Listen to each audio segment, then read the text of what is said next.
बिल्कुल रिव्यू में है भाई।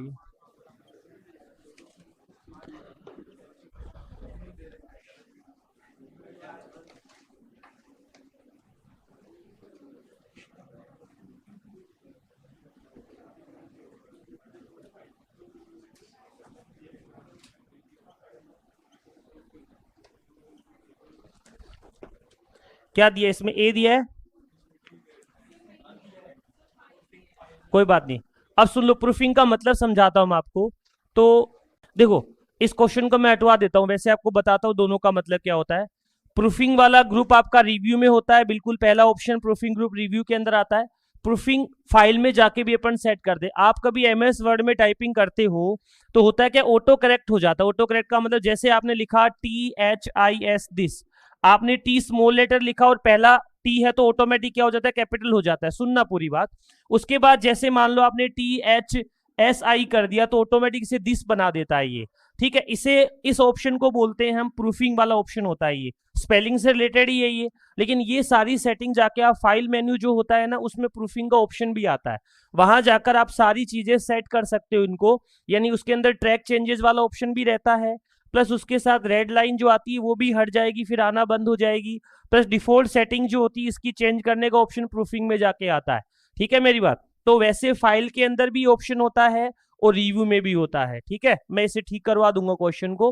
प्रूफिंग में जाकर क्या होता है, आप में से कोई हिंदी टाइप करना जानता है या हिंदी टाइपिंग के बारे में नॉलेज है तो बताऊं। जैसे अपन कै लिखते हैं, नॉर्मल कै बना तो डी से बनता है। अगर मैं शिफ्ट के साथ डी दबा दूंगा तो क्या बन जाता है, आधा कै बनता है। हिंदी टाइपिंग की बात कर रहा हूं, क्योंकि एक ही लाइन में दोनों अक्षर आते हैं, शिफ्ट के साथ अलग आता है, नॉर्मल अलग आता है। अगर आपने बिना शिफ्ट कमल लिखा तो आपका ऑटो करेक्ट में क्या हो जाएगा, पहला अक्षर क्या होना चाहिए, कैपिटल होना चाहिए। तो ये आपका ऑटोमेटिक क्या कर देता है, ऐसे कमल बना देता है। इसलिए हमें हिंदी टाइपिंग करते समय प्रूफिंग में जाकर प्रूफिंग को क्या करना होता है, बंद करना होता है। ठीक है, ये आपका ऑफिस बटन जो होता है या फाइल मेन्यू होता है उसके अंदर भी रहता है। ठीक है मेरी बात? तो कोई बात नहीं, क्वेश्चन हटा देंगे इसको। और कुछ? सर ट्रैक चेंज का मतलब ट्रैक क्या चेंज हुआ? भी यही होता है। मतलब जो हम इस्तेमाल कर रहे हैं कोई भी ऑप्शंस, उनमें बदलाव करना ट्रैक चेंजेस होता है। जो भी ऑप्शन हम यूज कर रहे हैं उनमें कोई भी चेंजेस करते हैं उसे ट्रैक चेंज बोलते हैं। कौन सा रह गया और? सर 42। सर जूम स्लाइडर क्या होता सर है? अब इसमें क्या 47। अलग अलग है, ये अलग अलग ऑप्शन है सारे के सारे पेपर्स में। सर 43। मैं सारे बता देता हूं, अब सबके अलग अलग है। 41 डॉक्यूमेंट में सबसे अंतिम बार टास्क बार होती है, नहीं होती है, गलत है ये। ठीक है, डॉक्यूमेंट में सबसे पहली बार। सर मैं एक बार बोल रहा हूं, आप सुन लेंगे, दिक्कत ही नहीं आएगी। क्वेश्चन मेरे पास जो पहला है वो मैं बोल सकता हूं, आप अपने हिसाब से मैच करना। डॉक्यूमेंट में सबसे अंतिम बार टास्क बार नहीं होती है, स्टेटस बार होती है, तो पहला गलत है। डॉक्यूमेंट में सबसे पहली बार टाइटल बार होती है, बिल्कुल ठीक है, तो क्या कहेंगे, प्रथम कथन सही है। वर्टिकल स्क्रॉल बार डॉक्यूमेंट को अप एंड डाउन करता है, दूसरा कथन है, जिससे आप पूरे डॉक्यूमेंट को देख व पढ़ सकते हैं। जूम स्लाइडर दिखाई देने वाली स्क्रीन को घटाता और बढ़ाता है। जूम स्लाइडर का मतलब होता है अपन क्लिक करते हैं तो बड़ा हो जाता है फिर छोटा हो जाता है, उसे जूम स्लाइडर का नाम देते हैं। तो पहला भी सही है और दूसरा भी सही है, दोनों सही है इसमें। सर एक एक मिनट, वो स्क्रीन को कैसे बढ़ाता है इसमें? सर जो दिख रहा है उसी को विजिबल अनविजिबल करेगा, तो स्क्रीन साइज ही तो है वो। प्रथम कथन दोनों सही है इसके अंदर। x की पावर 2, ए के अंदर बी बीच वाली लाइन और नीचे H2, ऊपर वाला सुपरस्क्रिप्ट बीच वाला। मैडम मैडम मैडम मैं बोल रहा हूं मैं। ठीक है, x की पावर 2 सुपरस्क्रिप्ट होगा, बीच वाली लाइन क्या होगा आपका, स्ट्राइक थ्रू, और दूसरा सबस्क्रिप्ट। तो बी आंसर इसका बन जाएगा। किसी एक ही 41 का पत्र कौन को, सा होगा? मैम मुझे प्रश्न का पता नहीं चलता, ऐसे अलग अलग है ये सबके, मैं बोलकर बता रहा हूं, आप आंसर मैच करिए। 42 मुझे नहीं पता है कौन सा है। यदि एक ही पत्र को कई पतों पर भेजना हो तो मेल मर्ज का यूज करते हैं। जब भी यूजर माउस का आइकन लेकर जाता है तो हाथ का निशान बदल जाता है, हाइपरलिंक में होता है ऐसा। ठीक है, तो इसका आंसर हाइपरलिंक आ जाएगा। एमएस ऑफिस का वैध संस्करण नहीं है, बताया था मैंने, लिखाया था शुरुआत वाले दिन। एमएस ऑफिस 2005 नहीं होता है, ठीक है, 97 है, 2003 भी है, 2007 भी है, 2005 कुछ नहीं होता। एक्सेल में डेटा सोर्टिंग का ऑप्शन होम के अंदर ही होगा भाई। सोर्ट एंड फिल्टर अभी आज कर लेंगे इसको। तो एक एक्सेल की रेंज किसके द्वारा प्रदर्शित होगी? तो A6:A8 से प्रदर्शित होगी। अच्छा 49 को आप हटा दीजिए, रिव्यू भी इसमें है और फाइल भी है, ठीक है, तो अपन इसे कर देंगे, ठीक। 12वीं रो और 5वें कॉलम का एड्रेस क्या होगा? ABCDE, E12 हो जाएगा, ठीक है मेरी बात। 12 नंबर रो है और 5 नंबर क्या है? कॉलम, तो E12 एड्रेस हो जाएगा, ठीक है। किसका था? आपका था? सर कुछ क्वेश्चन है जी सर। सर ये बताइए सर। अगर हम ये फंक्शन लागू करें जो आपने बताए हैं, इनमें से कभी कभी ऐसा भी हो सकता है कि ये मतलब गलत वैल्यू दे हमारे को, मतलब हमारे को वैल्यू दे ही नहीं, मतलब जीरो दे या फिर ऐसा कुछ हो। एक मिनट आप लोग चुप हो ना, थोड़ा तेज बोलो ना सर एक बार। सर मैं ये ऐसे कह रहा हूँ, जैसे हमने मैक्स मिन ये फंक्शन पढ़े हैं, ये कभी कभी ऐसा हो कि वैल्यू दे ही ना, मतलब जीरो वैल्यू ऐसा दे दे, कभी कभी ऐसा हो ऐसा मैक्स और कभी मिन नहीं होगा दोनों सर, की। कभी नहीं होगा ऐसा सर, अच्छा ऐसा कभी भी नहीं होगा। सर, एक कॉनकेटनेट में जो आपने बताया था कि दो अपन जोड़ते हैं टेक्स्ट को, उसमें स्पेस देने के लिए जो आपने सिंटेक्स बताया था उसको बताना एक बार।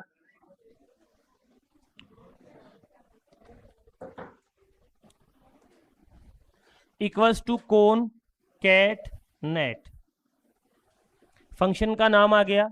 यहाँ पे अपना नाम लिख दो, रवि नाम है, इसे डबल कोटेशन में लगाओ, कोमा लगा दो।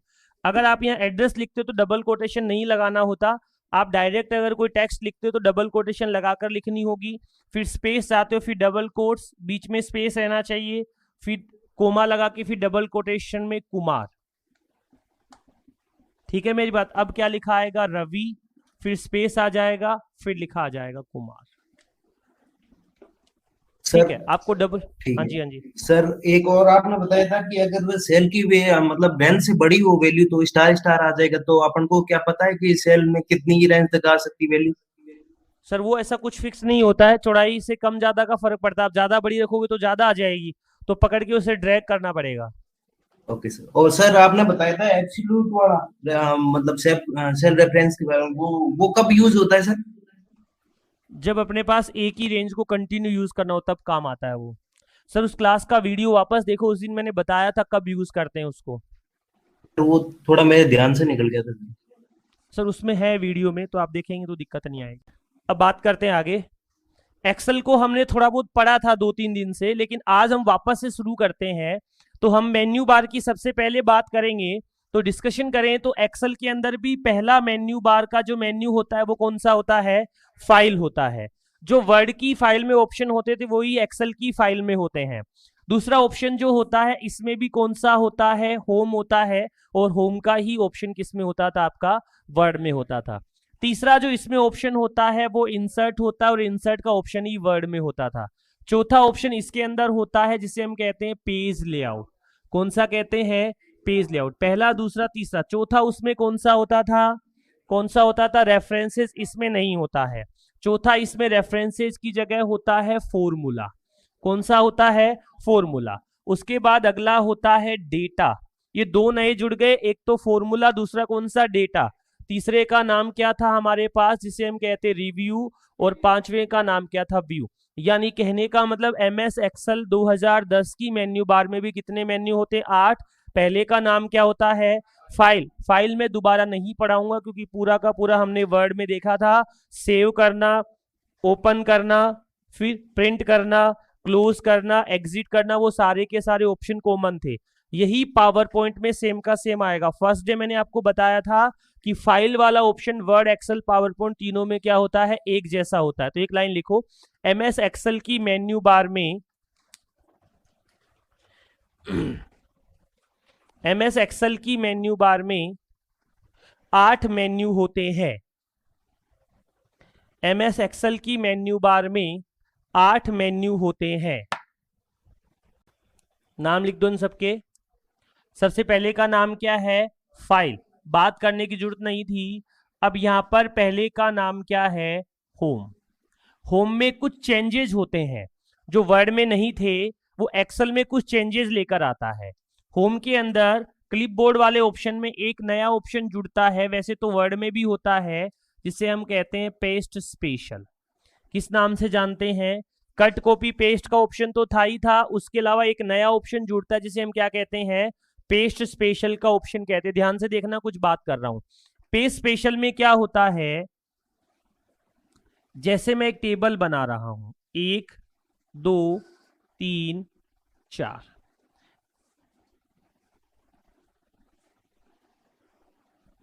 अच्छा इसमें रो की संख्या कितनी है, अगर कोई बता सकता है तो? रो की संख्या कितनी है? 3। कॉलम कितने हैं बताओ? 5।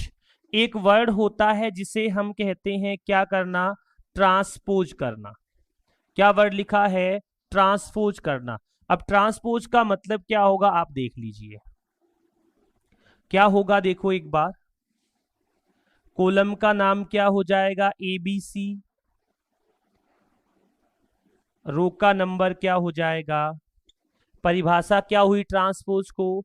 पेस्ट स्पेशल में हम टेबल को क्या कर सकते हैं, टेबल को क्या कर सकते हैं, ट्रांसपोज। अब टेबल को ट्रांसपोज करने का मतलब क्या हुआ, रो को किस में बदलना, कॉलम में, और कॉलम को किस में बदलना, रो में। बदलकर बताने की कोशिश की हमने। पहले ऐसी टेबल बना रखी थी, उसे हमने कॉपी किया। जब पेस्ट करेंगे तो कंट्रोल V ना दबाकर वहां पर ऑप्शन मिलेगा किसका, पेस्ट स्पेशल का। आप पेस्ट स्पेशल पे जाकर ऐसा कर देना, कोई दिक्कत वाली बात नहीं होगी। समझ आई कुछ मेरी बात? यहां तक किसी को दिक्कत है? पहला ऑप्शन जो चेंज था वो मैंने आपको बताने की कोशिश की। दूसरा ऑप्शन देखो, एक वर्ड और हम इस्तेमाल करते हैं जिसे क्या कहते हैं, अलाइनमेंट। याद हो तो आपको, वर्ड में अलाइनमेंट कितने प्रकार के होते थे? 4। कौन कौन सा? लेफ्ट, राइट, सेंटर और जस्टिफाई। अब एक्सेल में देखो अलाइनमेंट कितने प्रकार के होते हैं। एक का नाम होता है लेफ्ट, होता ही होता है, ठीक है। दूसरे का नाम क्या होता है? सेंटर, होता ही होता है। तीसरे का नाम राइट, होता ही होता है। अलाइनमेंट ऐसे दिखने में कितने प्रकार के, देखिए 3। अब इन अलाइनमेंट का एक और नाम होता है टॉप, दूसरे का नाम क्या होता है, मिडल, और तीसरे का नाम क्या होता है, बॉटम। अब अगर गिनोगे तो अलाइनमेंट की संख्या कितनी हो जाएगी पता है क्या? कितने प्रकार के अलाइनमेंट होते हैं? तो टेक्निकली एक्सेल में अलाइनमेंट तो 6 प्रकार के दिखते हैं अपने को, लेकिन जब उन्हें अपन यूज करेंगे तो अलाइनमेंट कितने प्रकार के हो जाएंगे? 9 प्रकार के, ठीक है। अलाइनमेंट के प्रकार, वर्ड में अलग अलाइनमेंट होते थे, एक्सेल में अलग होंगे। पहले का नाम क्या हुआ बोलो? टॉप। दूसरे का नाम क्या? अच्छा पहले का टॉप नहीं हुआ, टॉप लेफ्ट, ऐसे ही बोलेंगे। या हम बोलने का तरीका देखिए, लेफ्ट टॉप, ऐसे ही हुआ। पहले कॉलम बोलते हैं तो क्या बोलेंगे? Left top. ये वाला कौन सा है? लेफ्ट मिडल, दिख रहा है। ये वाला कौन सा है? लेफ्ट बॉटम, पता चल रहा होगा सभी को। ये वाला कौन सा है? Centre top. ये वाला कौन सा है? सेंटर मिडल, ठीक है मेरी बात। ये वाला कौन सा है? सेंटर। ऐसे ही अलाइनमेंट का हम लोग यूज करते हैं, कोई दिक्कत वाली बात नहीं है। पहला समझ आया, दूसरा आया तो तीसरा भी आगे आ जाएगा। ये चेंजेस है जो एक्सेल में अलग से होते हैं, वर्ड में नहीं होते थे, ठीक है। क्योंकि वर्ड में हम टेबल ऐसे ट्रांसपोज नहीं करते थे, केवल एक्सेल में होते हैं। वर्ड में 4 प्रकार के अलाइनमेंट होते थे, एक्सेल में कितने प्रकार के यूज करेंगे? 9 प्रकार के। दिखने में तो 6 ही होते हैं, क्या नाम बोलोगे? Left, centre, right. क्या बोलोगे? Top, middle, bottom. 6 दिख रहे हैं, लेकिन यूज करेंगे तो कितने प्रकार के होंगे? 9। तीनों को इस प्रकार से इस्तेमाल करेंगे। तीसरा देखो, अभी अपन बात समझने की कोशिश कर रहे थे कि सर वो हैश दिखाई देता है, कॉलम की चौड़ाई दिखाई देती है, सेल के बारे में हम बात कर रहे हैं। इस कॉलम का नाम क्या है? A, इसका नाम क्या है? B। यहां पर मैंने रो बनाया, यहां पर रो बनाया, यहां पर रो बनाया, यहां पर रो बनाया। इस रो का नंबर कितना है? 1। इस रो का नंबर कितना है? 2। इस रो का नंबर कितना है? 3। इसका कितना है? 4। इसका कितना है? 5। सब लोग मुझे बोलकर बताओ इसका एड्रेस क्या है, इसका क्या है, इसका क्या है? पता चल रहा है सभी को? एक बात और बताऊं, हमने पहले पढ़ा था कि सबसे ऊपर वाली बार टाइटल बार होती है। टाइटल बार के बाद कौन सी बार आती है? Menu bar. लेकिन एक्सेल में टाइटल बार और मेन्यू बार के बाद भी एक और बार होती है, जिसे हम कौन सी बार कहते हैं? जिसे हम कहते हैं फॉर्मूला बार। कौन सी बार कहते हैं? टाइटल बार और मेन्यू बार के बाद भी एक और बार होती है, जिसे हम किस नाम से जानते हैं? अब एक बात ध्यान से सुनो, अगर मैं इस सेल में क्लिक करके बैठा हूं A3 में, कि सेल में क्लिक करके बैठा हूं A3 में, तो इस सेल को हम कौन सी सेल कहते हैं, अगर आपको पता हो तो इस सेल को हम कौन सी सेल के नाम से जानते हैं, एक्टिव सेल। यानी जिस सेल में आपका कर्सर क्लिक है उस सेल को हम किस सेल के नाम से जानते हैं, एक्टिव सेल। अच्छा, अपन इसके अंदर जो भी लिखेंगे, सपोज करो मैंने इसके अंदर क्या लिखा, KSS लिख दिया, ठीक है मेरी बात, ये हमें दो जगह पर दिखाई देता है। एक तो कहां पर दिखाई देगा, एक्टिव सेल में दिखाई देगा, और दूसरा कहां पर दिखाई देगा, यानी जो भी हम फॉर्मूला टाइप करते हैं, एक तो जहां टाइप कर रहे हैं वहां दिखता ही दिखता है, उसके अलावा ऊपर जो फॉर्मूला बार बनी होती है वहां पर भी दिखाई देता है। तो मैं क्या कह सकता हूं, एक्टिव सेल का मतलब होता है जो चारों तरफ से इसके गोला आता रहता है, जिससे आपने सेलेक्ट कर रखा है, उसे एक्टिव सेल बोलते हैं। एक्टिव सेल की परिभाषा के साथ ये कहें कि जो भी सेल में लिखा होता है, एक्टिव सेल में लिखा होता है, वो एक्टिव सेल और फॉर्मूला बार दोनों जगह पर दिखाई देता है। तो क्या कह सकता हूं, फॉर्मूला बार, अच्छा यहां से लिखता हूं, एक्टिव सेल में लिखा गया कंटेंट फॉर्मूला बार व एक्टिव सेल में शो होता है। दूसरा तरीका, मैंने कल परसों की क्लास में बात की थी कि इसमें जब भी कुछ रेंज ज्यादा हो जाती है तो इसकी हमें चौड़ाई क्या करनी होती है, कम या ज्यादा करनी होती है। तो ए को चौड़ा करना है तो यहां पर इसे बोलते हैं हेडर की राइट लिमिट। क्या बोलते हैं, ये इस ए का हेडर है, ठीक है, इस कॉलम का हेडर है, तो ए की राइट लिमिट हो गई। या तो इस पे डबल क्लिक कर दो तो ऑटो फिट हो जाएगा, ऑटो फिट का मतलब जितना लिखा हुआ है उतना हो जाएगा। या इसे पकड़कर आप क्या कर दो, ड्रैग कर दो, लेफ्ट ड्रैग करोगे तो छोटा हो जाएगा, राइट करोगे तो क्या हो जाएगा, बड़ा हो जाएगा। तो क्या कह सकता हूं, किसकी चौड़ाई बढ़ाने के लिए, सेल की, क्या कह सकता हूं, विड्थ बढ़ाने के लिए क्या करें, राइट लिमिट को क्या करना पड़ेगा, ड्रैग करें। कुछ बात समझ आई। ये जो फीचर बता रहा हूं आपको, ये सारे के सारे फीचर कौन से मेन्यू में अलग से हैं, होम में।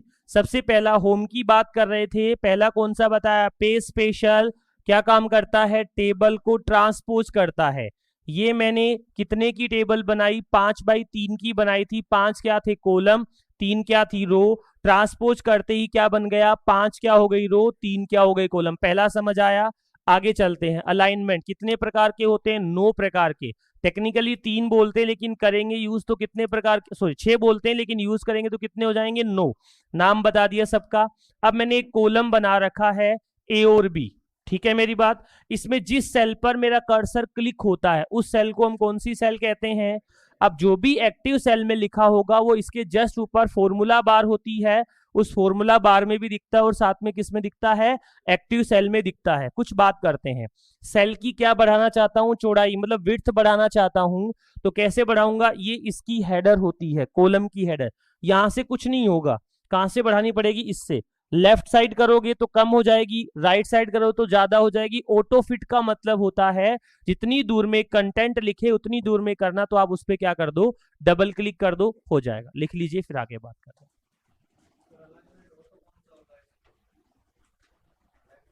सर पेस्ट स्पेशल की शॉर्टकट की क्या होगी सर? नहीं है सर कोई शॉर्टकट की, हाँ जी, नहीं है कोई शॉर्टकट की।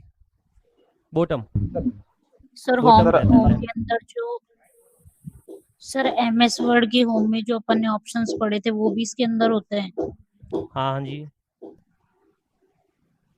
सर अलाइनमेंट के ऑफिशियली टाइप कितने होंगे अगर क्वेश्चन आए तो? हाँ जी, नो नो। सर ये जैसे पेस्ट स्पेशल में ये सर वैलिडेशन का ऑप्शन दे रखा है, ये किस काम में आता है सर? सर कुछ रूल नियम होते हैं उनको भी पेस्ट कर सकते हैं, फॉर्मूला भी कर सकते हैं, वैल्यूज भी कर सकते हैं।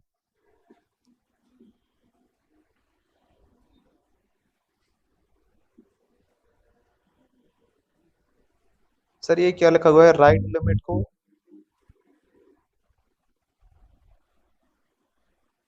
ड्रैग करेंगे, DRAG। सर ये राइट लिमिट को ड्रैग करें, ये क्या राइट लिमिट को ड्रैग करें, ये समझ में तो आ रहा है, लेकिन एक बार बता दीजिए राइट लिमिट बोलते हैं कि कॉलम के कॉर्नर? मैडम ये समझ आ रहा है तो देखो, ए के आगे ये राइट है ये बी का तो लेफ्ट है ना, ए का ही तो राइट है। ए को बड़ा छोटा करना तो इससे आगे पीछे करेंगे ना। Right side of the column नहीं बोल सकते क्या इसको? मैम कॉलम तो पूरा ही होता है, नीचे से नहीं कर सकते, ऊपर वाले हेडर से ही करना पड़ेगा।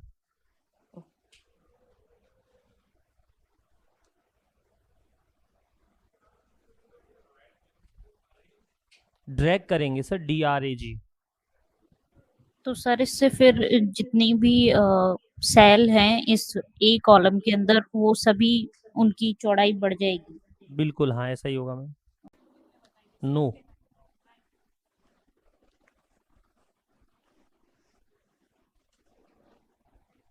टाइप नहीं पूछता, ऐसे पूछता है which one is not valid या नहीं है।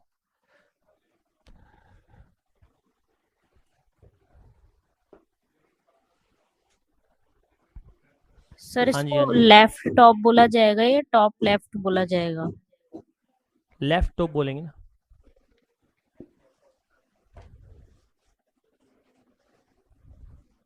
पहले हमेशा कॉलम पढ़ा जाता है, फिर रो पढ़ी जाती है।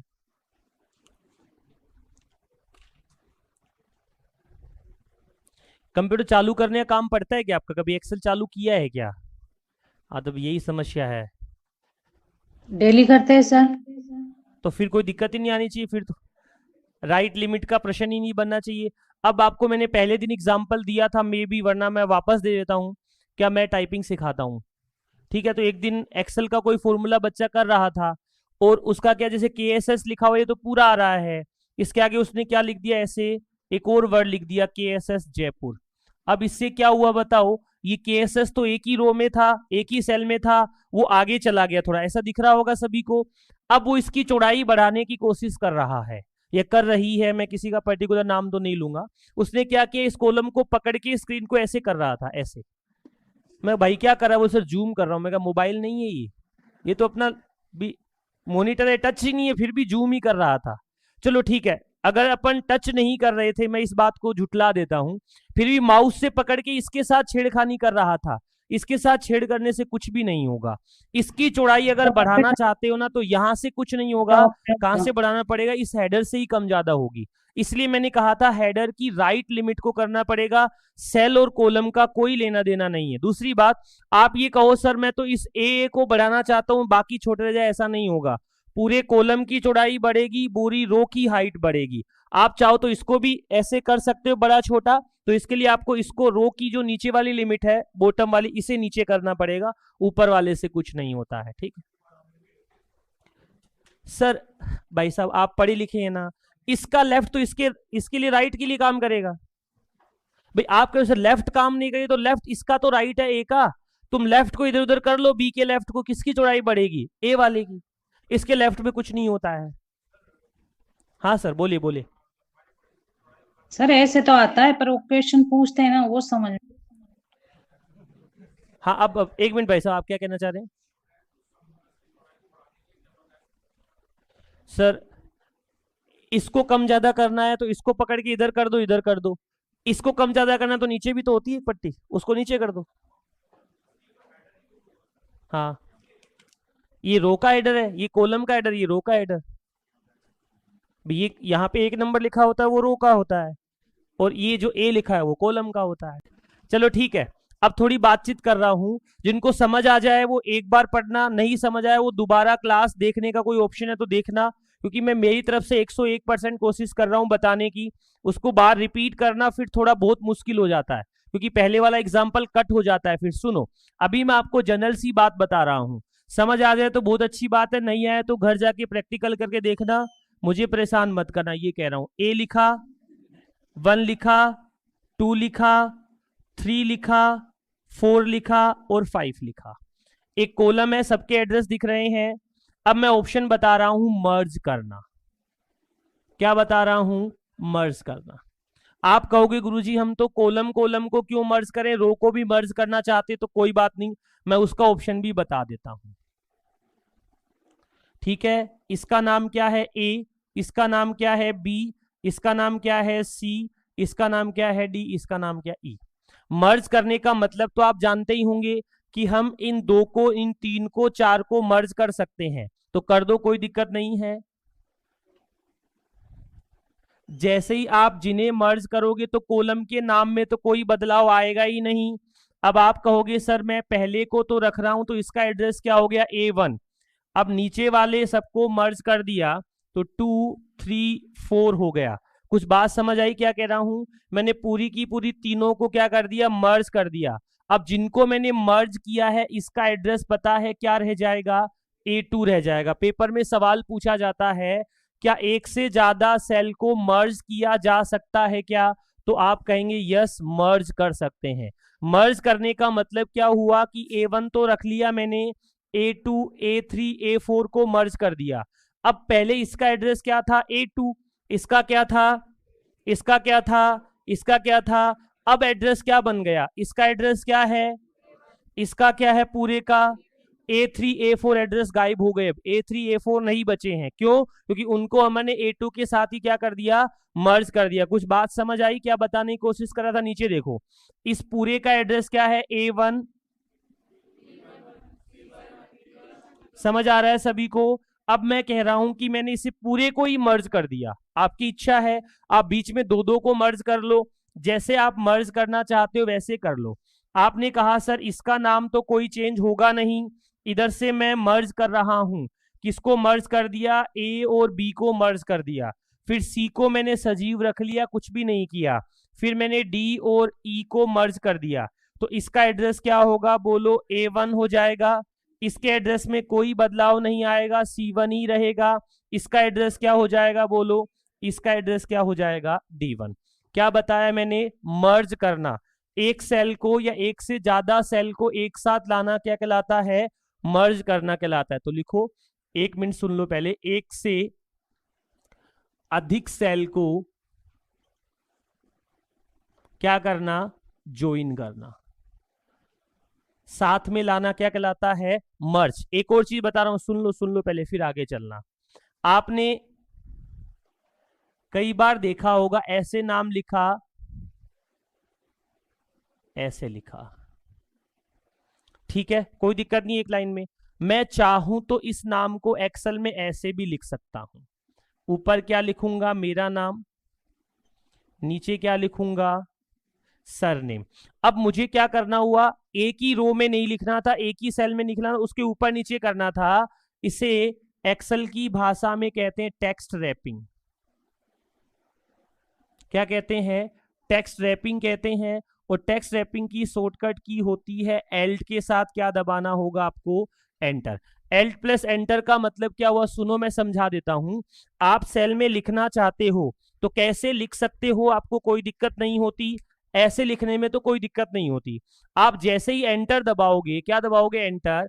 एंटर दबाते ही कर्सर तो अगली सेल में चला जाता है, उस सेल में रहता ही नहीं है। तो आप चाहते हो कि सर कर्सर उसी सेल में रहे और ऊपर नीचे लिखा जाए। इसके लिए आपको क्या करना पड़ेगा, पहले नाम लिखना पड़ेगा जो भी आप लिखना चाहते हैं। मैंने मेरा लिखा, आप अपना लिख लेना। आपने अपना नाम लिखा और एल्ट के साथ क्या दबा देना, एंटर। कर्सर अगले में नहीं जाएगा, उसी में कहां चला जाएगा, नीचे। एक प्रश्न में सवाल भी पूछा गया था कि टेक्स्ट रैपिंग का मतलब क्या होता है। डेटा स्वतः कौन सी लाइन में चला जाता है, अगली लाइन में, नेक्स्ट लाइन में। तो ये इसकी पहली लाइन हो गई, ये दूसरी लाइन। ऐसे हम टेक्स्ट को क्या कर सकते हैं, रैप कर सकते हैं, मतलब अगली लाइन में लेकर जा सकते हैं। एक बार देखो, पहला कौन सा बताया आपको मैंने, मर्ज करना। मर्ज करना सबको समझ आ गया। मर्ज करने के बाद मैंने आपको क्या बताया, टेक्स्ट रैप करना। टेक्स्ट रैप का मतलब क्या था, कर्सर स्वतः ऑटोमेटिक कहां चला जाता है, अगली लाइन में चला जाता है। एक और चीज देखना, मैं यहां पर एक कॉलम का नाम बता रहा हूं A, दूसरे कॉलम का नाम क्या बता रहा हूं, B। ध्यान से देख लेना, कुछ बात करेंगे समझने वाली। अगले कॉलम का नाम क्या है, C। यहां पर इसका एड्रेस 1 है, इसका एड्रेस 2 है, इसका एड्रेस क्या है 3। कोई दिक्कत वाली बात नहीं। एक और कॉलम बना लेता हूं जिसका नाम क्या है, D। कुछ समझ आया? रो की संख्या कितनी है बोलकर बताओ, 3। कॉलम की संख्या कितनी है, 4। अब मुझे अगर ये पूछा जाए क्या मैं इस टेबल में नया कॉलम इंसर्ट कर सकता हूं, क्या इंसर्ट करना है, नया कॉलम इंसर्ट करना है, कर सकता हूं क्या? अब एक बात ध्यान से रखना और समझना, मैं बता देता हूं। आप कभी भी किसी कॉलम के बाद में कोई कॉलम इंसर्ट नहीं कर सकते। मैं लाइन रिपीट करता हूं, आप किसी भी कॉलम के बाद कोई कॉलम इंसर्ट नहीं कर सकते। इस लाइन का मतलब क्या हुआ, अगर आपको ये कहा जाए कि सी के बाद एक कॉलम इंसर्ट करो तो आप नहीं कर सकते, लेकिन आप क्या कर सकते हो, डी से पहले कर सकते हो। अब इसका मतलब क्या हुआ सर, बात तो एक ही है, चाहे सी के बाद कर दो चाहे डी के पहले कर दो, दोनों में क्या फर्क है, बहुत बड़ा फर्क क्या है कि आपके कर्सर की पोजीशन कहां होनी चाहिए, डी वाले में, जब भी डी से पहले होगा। अगर सी वाले में कर्सर होगा तो कहां पे हो जाएगा, समझ आ रही है कुछ बात। पेपर में सवाल क्या आता है सुनो, मुझे नया कॉलम इंसर्ट करना है, तो नया कॉलम मैं किसी कॉलम के बाद नहीं कर सकता, किसी कॉलम के बाद नहीं होगा, आफ्टर नहीं होगा। ठीक है मेरी बात, कहां होगा, हमेशा कॉलम के लेफ्ट में या कॉलम से पहले, तो हमेशा कहां पर इंसर्ट होगा, हमेशा या आप कह सकते हो कॉलम के लेफ्ट में बोल दो, या क्या बोल सकते हो कॉलम के पहले। ये दोनों बातें एक ही है, कभी भी कॉलम के राइट में कॉलम इंसर्ट नहीं होगा। इस कहानी का मतलब इतना सही हुआ कि आप अगर डी के बाद इंसर्ट करना चाहते हो तो आपका कर्सर कहां रहना चाहिए, कहां रहना चाहिए, ई पर। समझ आ रही है बात। चलिए अब पेपर में सवाल क्या आता है, आप इस सी पर क्लिक करें और होम के अंदर इंसर्ट कॉलम का एक ऑप्शन आता है, वहां जाके क्लिक कर दें, हो जाएगा। अब पेपर में सवाल क्या था सुनो, सी व डी के बीच, सी व डी के बीच एक कॉलम इंसर्ट करना।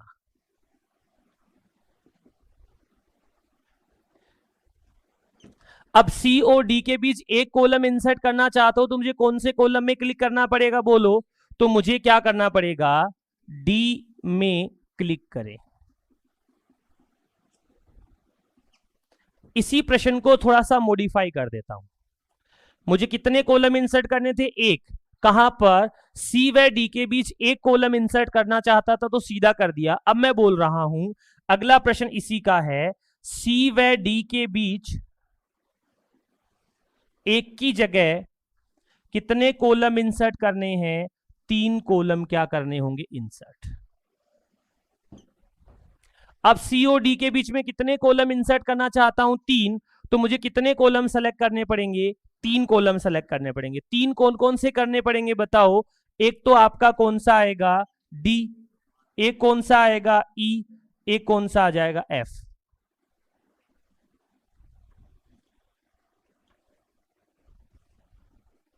ठीक है मेरी बात, लिख लीजिए। जिनको समझ नहीं आया वो प्रैक्टिकल करके देख लीजिए, समझ आ जाएगा, दिक्कत नहीं होगी।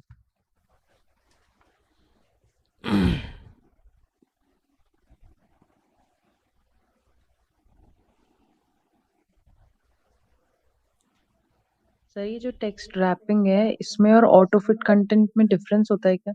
जैसे नॉर्मली तो आप अगर कोई नाम लिखेंगे तो वो आगे चलता रहेगा एक्सेल में एक कॉलम के अंदर, लेकिन अगर मैम ऑल्ट एंटर दोनों, कर देते हैं तो वो नेक्स्ट लाइन में आ जाएगा।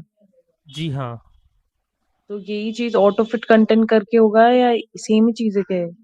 मैम, वो ऑटो फिट कंटेंट दिन है और ये रात है, इतना डिफरेंस है दोनों में। ऑटो फिट कंटेंट तो एक रो के अंदर, एक सेल के अंदर कंटिन्यू होता जाएगा, हाँ और इसके अंदर अपन को क्या करना होगा, नीचे वाले में लिखने के लिए काम आएगा। ठीक है। और जैसे इसके आगे वालिया के आगे अगर अपन लिखेंगे तो वो इस लाइन में कंटिन्यू होता रहेगा, जी फिर नेक्स्ट में चाहिए तो ऑल्ट एंटर चाहिए। हाँ जी।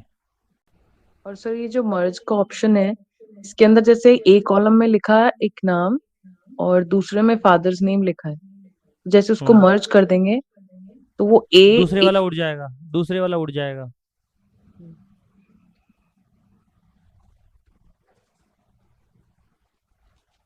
मर्ज करने पर केवल पहले का ही डेटा बचता है, दूसरे का डेटा खाली हो जाता है। मर्ज आपको पहले करना पड़ेगा फिर लिखना पड़ेगा।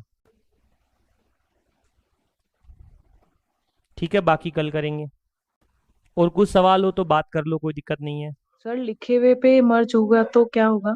जैसे ए बी कॉलम सारे फिल्ड है, ए और बी कॉलम में कुछ भी लिखा हुआ है, आप मर्ज करेंगे तो ए का डेटा रहेगा, बी का हट जाएगा। हाँ, ए का बी में शिफ्ट नहीं होगा क्या मर्ज करने के बाद? एक बार उठो आप सीट से। अब बोलो क्या कह रहे हो? हाँ, उठे उठे रहो सर, उठे रहो ना, क्या दिक्कत क्या है?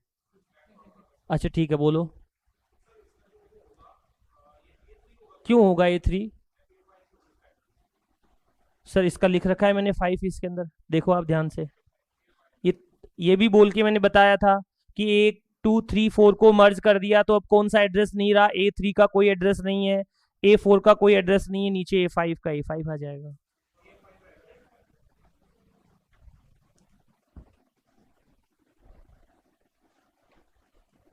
इसमें देख लो नीचे वाले में भी, जो मर्ज सेकंड में हो गया उसका कुछ भी मतलब नहीं होगा, बाकी सबका बन जाएगा।